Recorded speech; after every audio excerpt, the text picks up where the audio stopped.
तथा हे अर्जुन, तू संपूर्ण भूतों का सनातन कारण मेरे को ही जान। मैं बुद्धिमानों की बुद्धि और तेजस्वियों का तेज हूँ।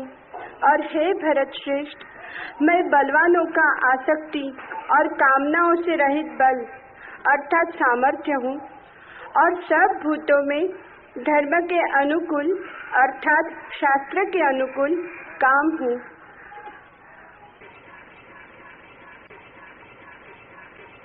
परमात्मा स्वयं अपना परिचय देना चाहे तो निश्चित ही बड़ी कठिन बात है।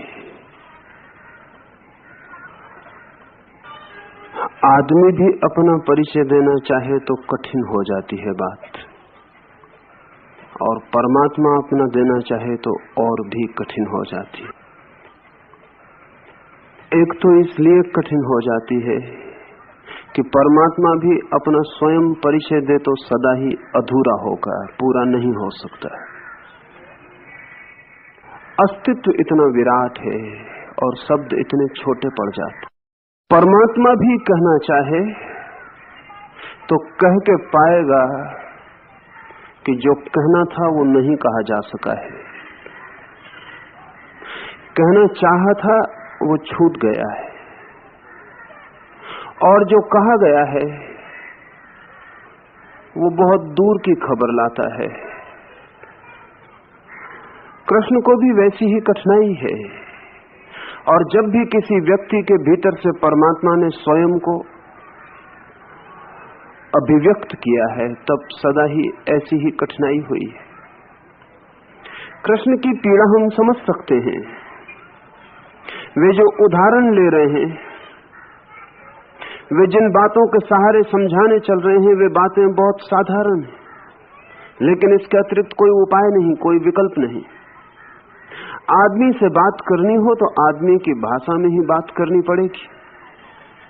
इशारे करते हैं, इशारों से ज्यादा नहीं है ये बात, और जो आदमी इशारे को पकड़ लेगा वो भटक जाएगा। और हम सबकी आदत इशारों को पकड़ने की है। हम मील के पत्थरों को छाती से लगा के बैठ जाते हैं ये सोच के कि ये मंजिल हुई, हालांकि हर मील का पत्थर केवल एक तीर का इशारा है आगे की तरफ की मंजिल आगे है। और मैं चांद को अंगुली से बताऊं तो बहुत डर है कि अंगुली पकड़ ली जाए और चांद समझ ली जाए।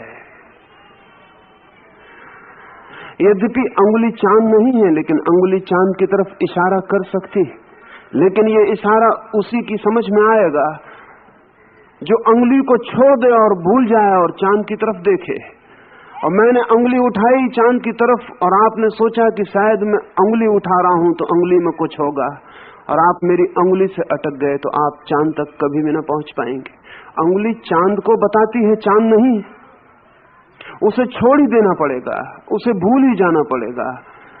उसे तो बिल्कुल पीछे छोड़कर जब आंख आकाश की तरफ उठेगी, वहां तो कोई अंगुली ना होगी, वहां तो चांद होगा। तो कृष्ण ये जो बातें कह रहे हैं वो अंगुलियां हैं, अधूरे इशारे, आंशिक उनमें सूचना है। जो उनको पकड़ लेगा वो खतरे में पड़ेगा, जो उनको छोड़ देगा उनके ऊपर उठेगा, पार जाएगा, वो इशारे को समझने में समर्थ हो सकता है। कल रात्रि भी उन्होंने कुछ इशारे किए, उसमें एक इशारा छूट गया था, वो भी हम बात कर लें। उन्होंने कहा पुरुषों में मैं पुरुषत्व हूं।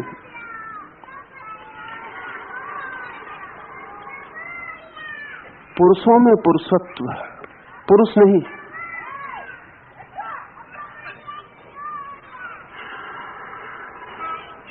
पुरुषत्व क्या है?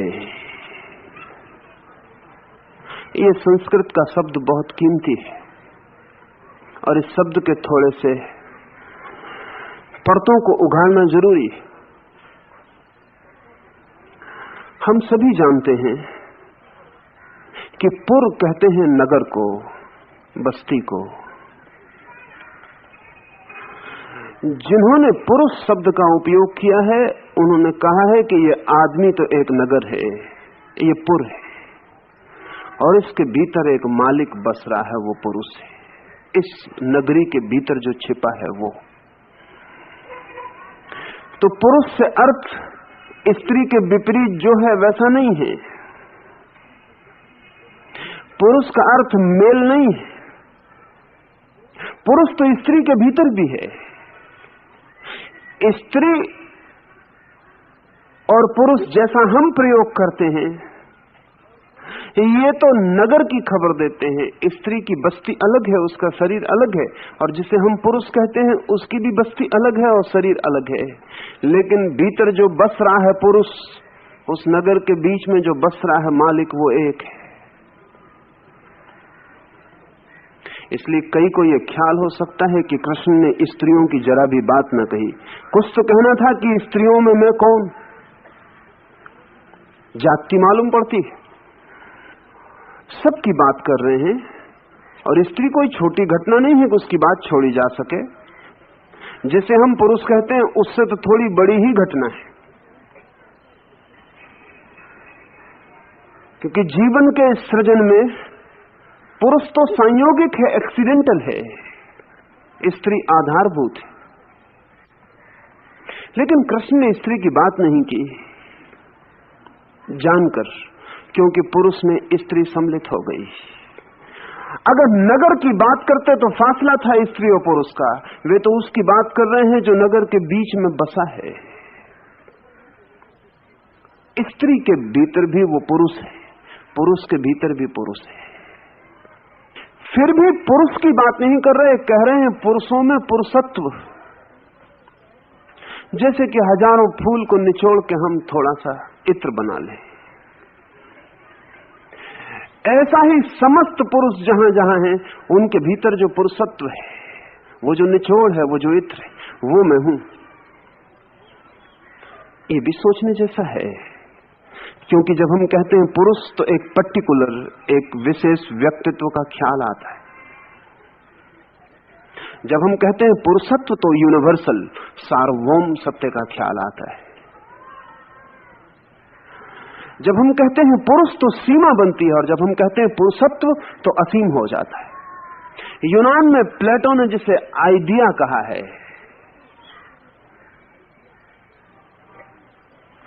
प्रत्यय कहा है। पुरुषत्व एक प्रत्यय है, एक आइडिया है। जब हम कहते हैं प्रेमी तो एक सीमा बन जाती है, लेकिन जब हम कहते हैं प्रेम तो सब सीमाएं टूट जाती हैं, तब असीम हो जाता है सब। जब हम कहते हैं पुरुष तो एक रेखा खिंच जाती है चारों ओर। जब हम कहते हैं पुरुषत्व तो विराट आकाश की तरह सब विस्तीर्ण हो जाता है। पुरुषत्व की कोई सीमा नहीं। पुरुष आएंगे और जाएंगे, पुरुष बनेंगे और मिटेंगे, पुरुषत्व तो शाश्वत है। शक्लें बदलेंगी, घर बदलेंगे, नगर बसेंगे और उजड़ेंगे। आज आपका एक नाम है, पिछले जन्म में दूसरा था, अगले जन्म में और तीसरा होगा। कितने कितने पुरुष होने का आपको ख्याल पैदा होगा कि मैं ये हूं, मैं ये हूं, मैं ये हूं, लेकिन भीतर वो जो निर्गुण, वो जो भीतर निराकार है, वो एक है। इसलिए भी कहा पुरुषत्व। जब हम लहरों की बात करते हैं तो अक्सर डर होता है कि सागर कहीं भूल ना जाए। कृष्ण ये कह रहे हैं कि लहरों में मैं सागर। लहर भला दिखाई पड़ती हो, लेकिन सिर्फ दिखाई पड़ती है, अपीयरेंस है, सिर्फ एक आभास है। सत्य तो सागर है जो नीचे है। बड़ी मजे की बात है, सागर के किनारे जाएं तो लहरें ही दिखाई पड़ती हैं, सागर कभी दिखाई नहीं पड़ता। अक्सर आप कहते हैं कि मैं सागर के दर्शन करके आ रहा हूं, लेकिन गलत कहते हैं। कहना चाहिए लहरों के दर्शन करके आ रहा हूं। सागर तो दिखाई नहीं पड़ता, दिखाई तो लहरें पड़ती हैं। फिर भी आप कहते हैं कि सागर का दर्शन करके आ रहा हूं, इसी ख्याल से कि लहर की क्या गिनती करनी। लहर तो आप देख भी नहीं पाए और मिट गई होगी और दूसरी बन गई।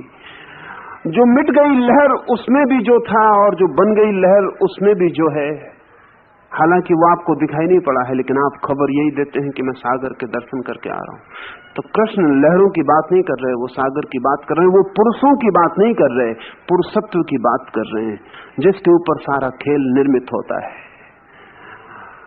एक रूप, दूसरा रूप, हजार रूप वो पुरुषत्व लेता चला जाता है, और फिर भी अरूप है। न मालूम कितने आकार बनते हैं और विसर्जित होते हैं, फिर भी वो निराकार है। तो पुरुषों में मैं पुरुषत्व हूं। इस सूत्र में भी उन्होंने कुछ बातें कही,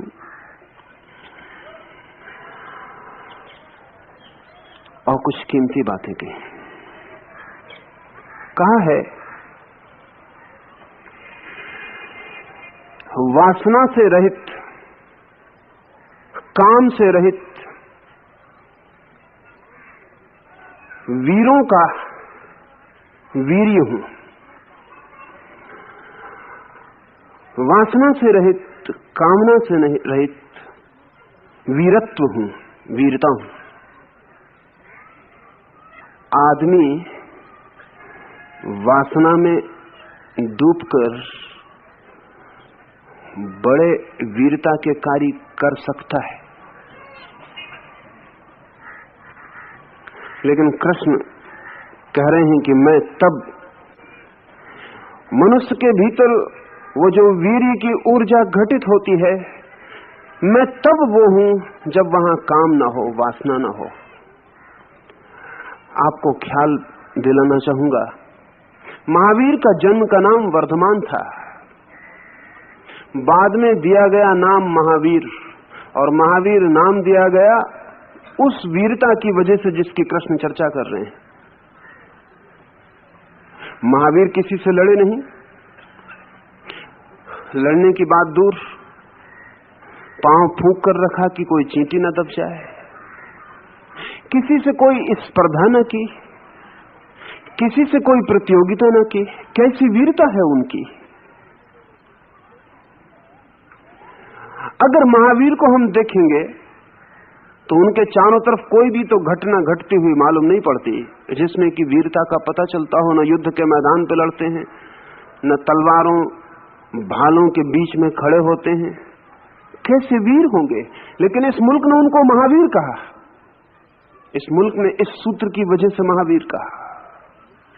वासना बिल्कुल नहीं है, फिर एक वीर्य का नव उदय हुआ है।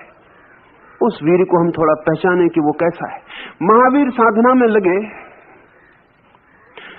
कठोर तपस्या में डूबे, भूल गए जगत को, याद रखा अपने को ही। नग्न खड़े होते थे गांव के बाहर, लोग सताने लगे।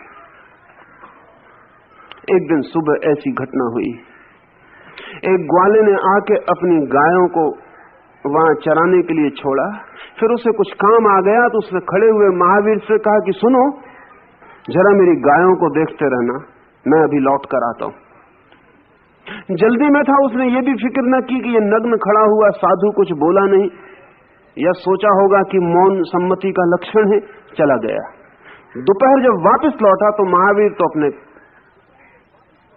दूसरे ही लोक में थे। लौटा तब तक गायें चरती हुई दूर निकल गई थी। महावीर से बहुत पूछा, वो कुछ न बोले, आंख बंद किए खड़े थे, खड़े रहे। सोचा कि या तो यह आदमी पागल है या चालाक है। गायें या तो चोरी चली गई, इस आदमी का हाथ है कुछ, और या फिर यह आदमी पागल है या गूंगा है या बहरा है। वो गायों को ढूंढने गया, जंगल भर में घूम आया, लेकिन गायें न मिली। और जब सांझ महावीर के पास से निकलता था, गायें चर के लौट आई थी और महावीर के पास वापस बैठी थी। तब तो पक्का शक हो गया। सोचा कि आदमी बेईमान है, मुझे धोखा दिया, गायों को छिपाया रहा, अब रात में लेके निकल जाएगा। उसने महावीर को गालियां दी, मारा, कान में लकड़ियों की खूंटियां ठोंक दी, क्योंकि ये देख के कि तू समझ रहा है कि तू बहरा है, सुनता नहीं, तो हम तेरे बहरेपन को पूरा किए देते। कान में उसने खूंटियां ठोंक दी, खून लहूलुहान महावीर के कान से खून बहने लगा। वो खूंटियां ठोक के अपनी गायों को लेके चला गया। मीठी कथा है कि देवता पीड़ित और परेशान हुए और इंद्र ने आके महावीर से कहा कि क्षमा करें, हमें आज्ञा दें ताकि हम आपकी रक्षा कर सकें।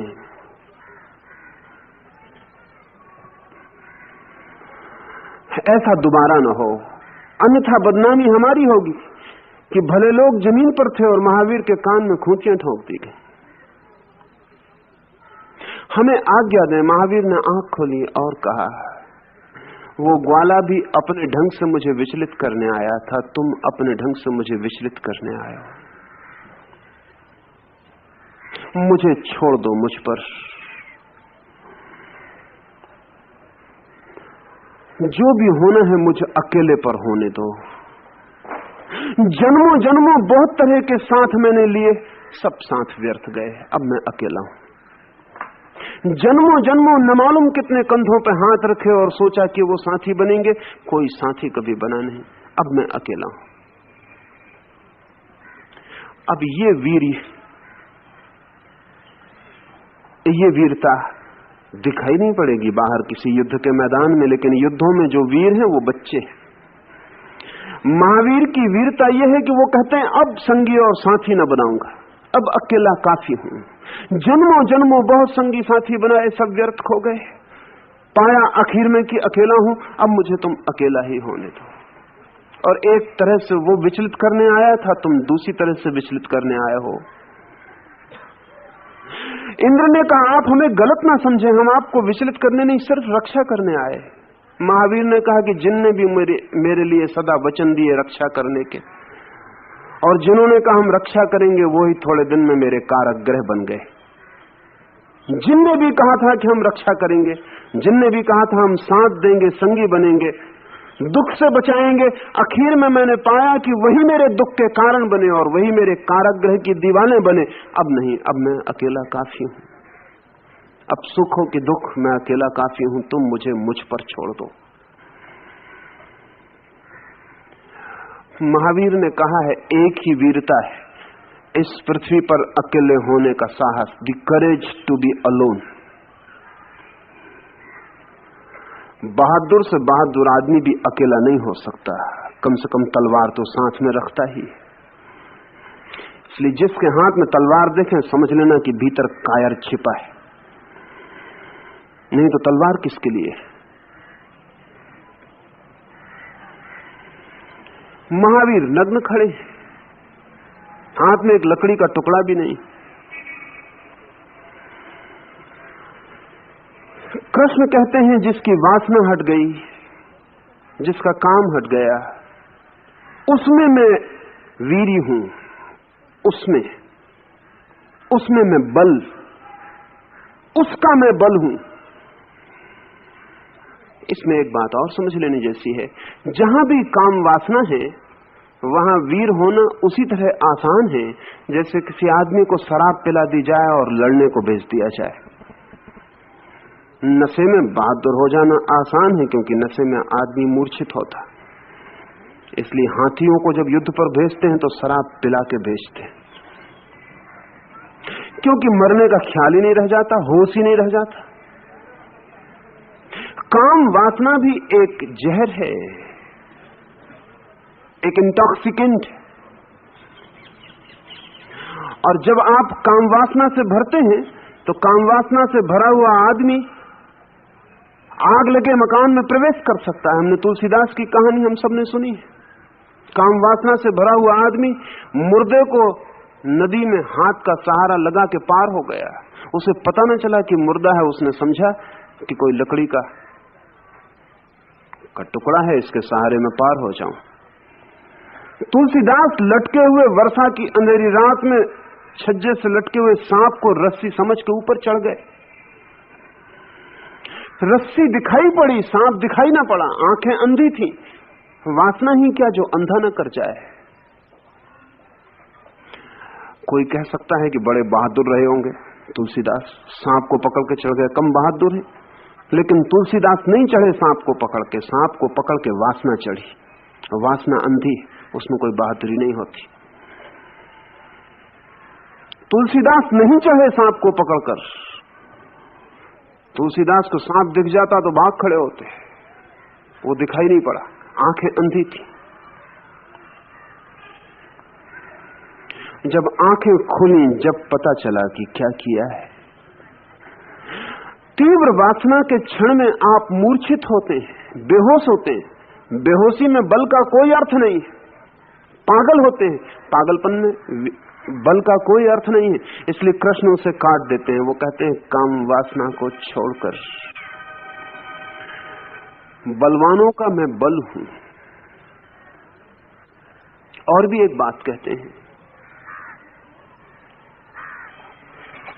इसी संदर्भ में, ये भी कहते हैं कि जो धर्म से भरा है उसकी मैं काम वासना भी हूं।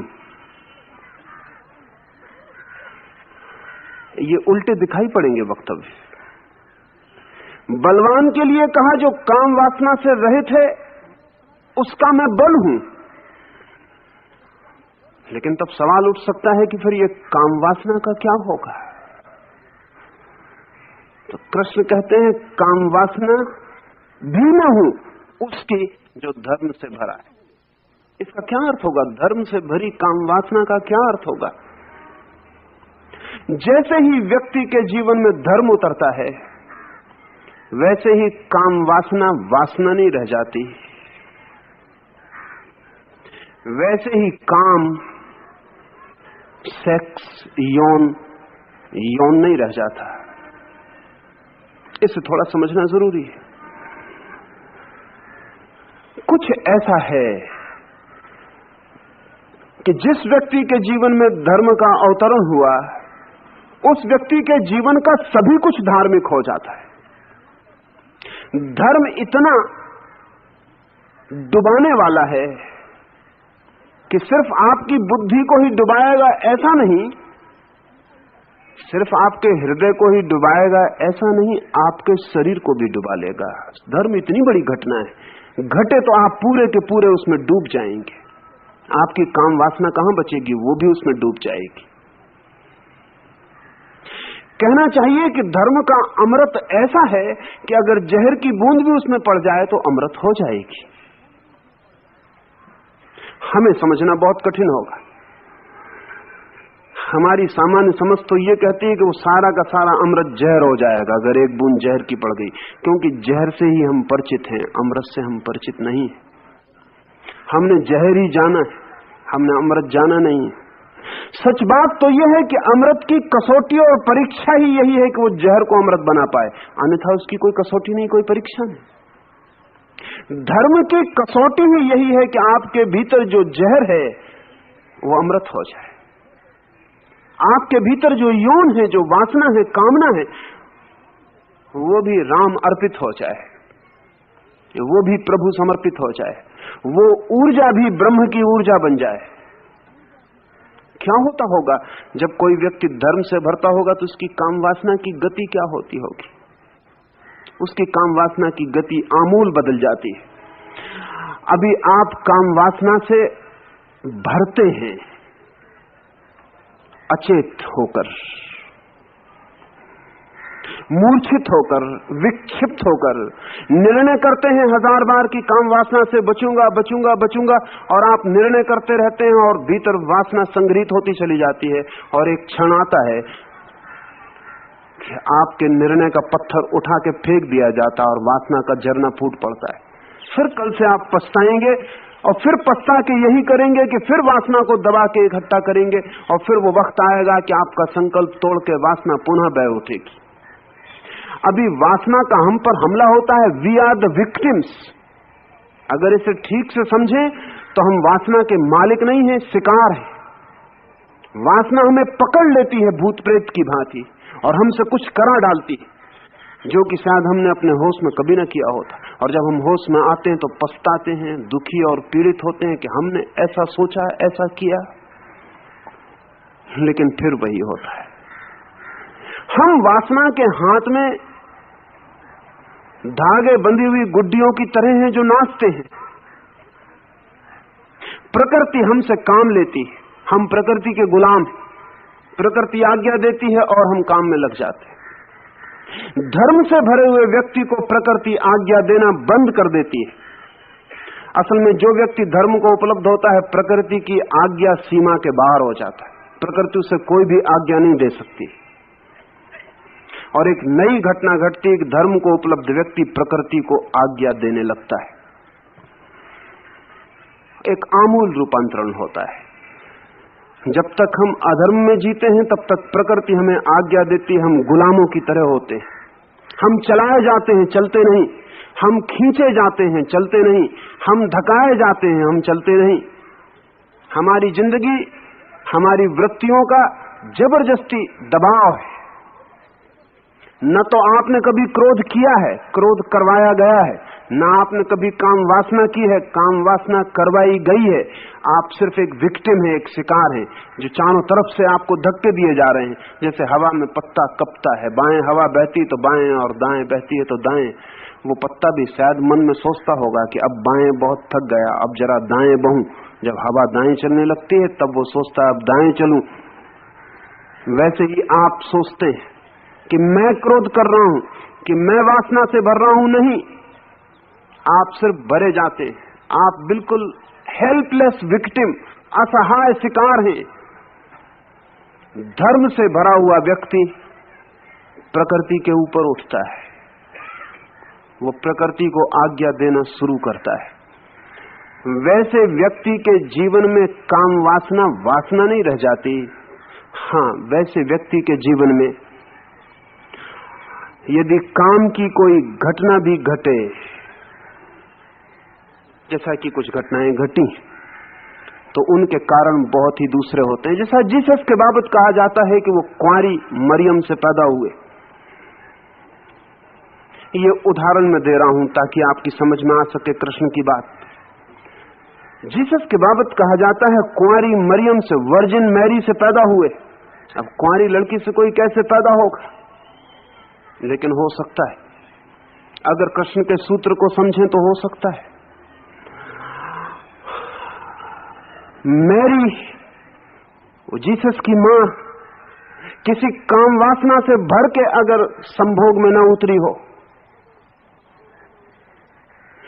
वरन जीसस की आत्मा को जन्म देने के लिए ही अपने शरीर की प्रकृति को उसने आज्ञा दी हो, तो वो कुंवारी है। और आपसे मैं कहूं कि आप जब किसी बच्चे को जन्म देते हैं तब भी आपको पता नहीं होता कि उस बच्चे की आत्मा आपके चारों तरफ मंडरा रही है और आपको प्रेरित कर रही है कि आप उसे जन्म दें, लेकिन आप बेहोश हैं। उसके लिए प्रकृति आपको धक्के दिलाती है और बच्चे का जन्म करवाती है। लेकिन काम वासना जिस दिन धर्म से रूपांतरित होती है, उस दिन आप सचेत रूप से एक आत्मा से बात कर पाते हैं जो आपके द्वारा जन्म लेना चाहती है। और अगर आप जन्म देना चाहते हैं तो आप अपने शरीर को आज्ञा देते हैं कि वो वासना में उतरे, वो काम कृत्य में उतरे, लेकिन ये आज्ञा होती है। और इसलिए इसमें बुनियादी फर्क है। जब आप काम वासना में उतरते हैं तो आप बेहोश होते हैं, और जब ऐसा व्यक्ति कभी काम वासना में उतरता है तो बिल्कुल होश में होता है। वो अपने शरीर का उपयोग एक उपकरण, एक यंत्र की भांति कर रहा होता है, मालिक होता है, शरीर उसका उपयोग नहीं कर रहा होता है। तो कृष्ण कहते हैं मैं काम वासना भी हूं, लेकिन उनकी जो धर्म से भरे।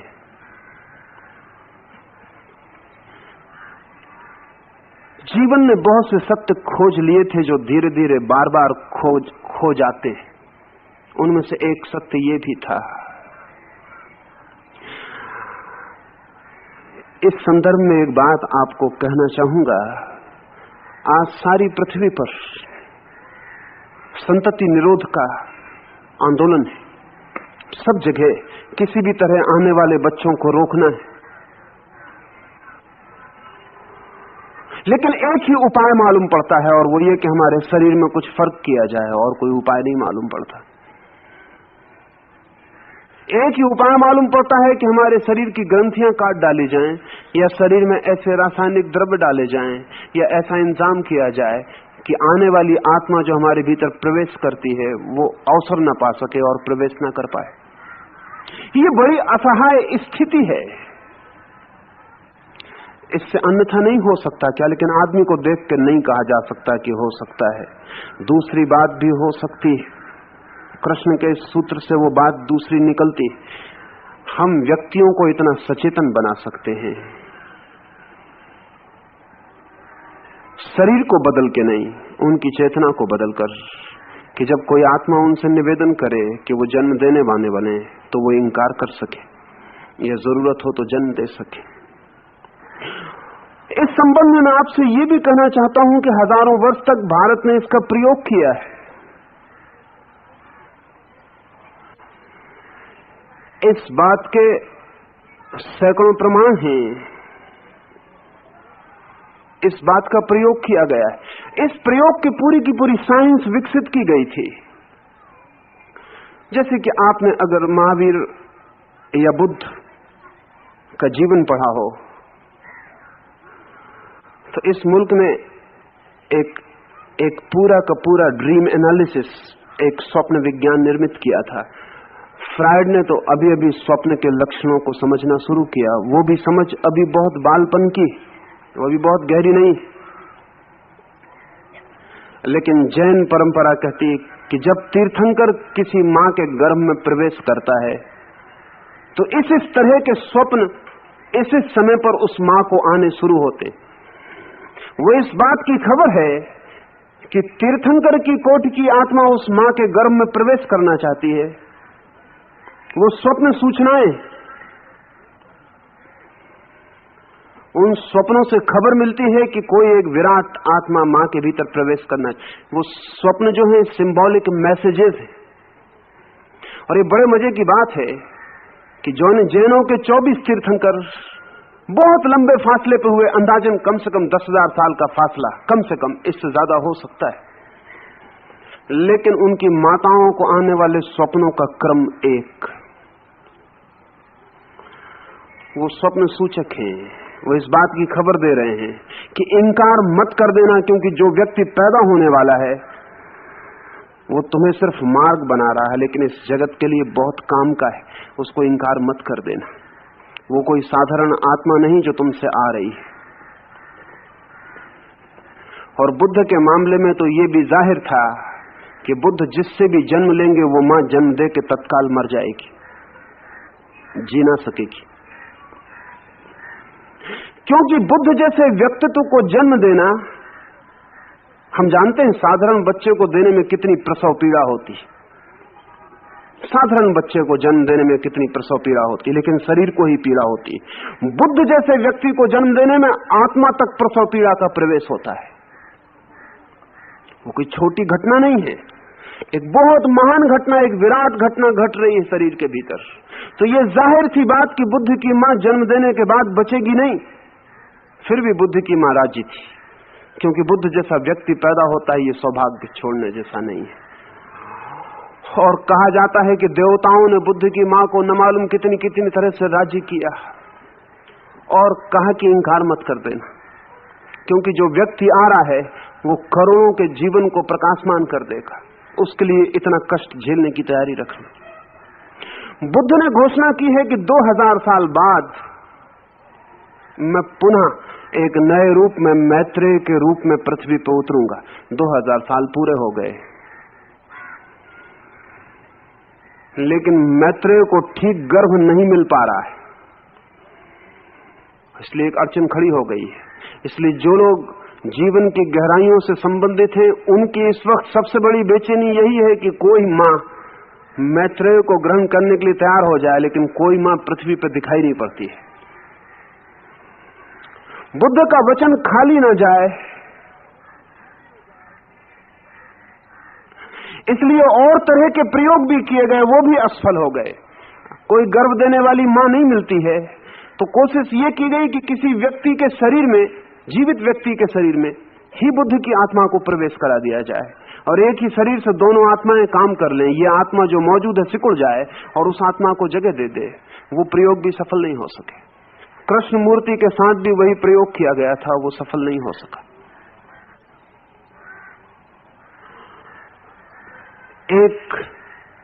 एक और गहरे तल पर गर्भ का विज्ञान सोचा, समझा और पहचाना गया था। कृष्ण उसी की बात कर रहे हैं। वो कह रहे हैं कि जिस दिन धर्म से भरा हुआ होता है चित्त, उस दिन काम की वासना भी मैं ही हूं।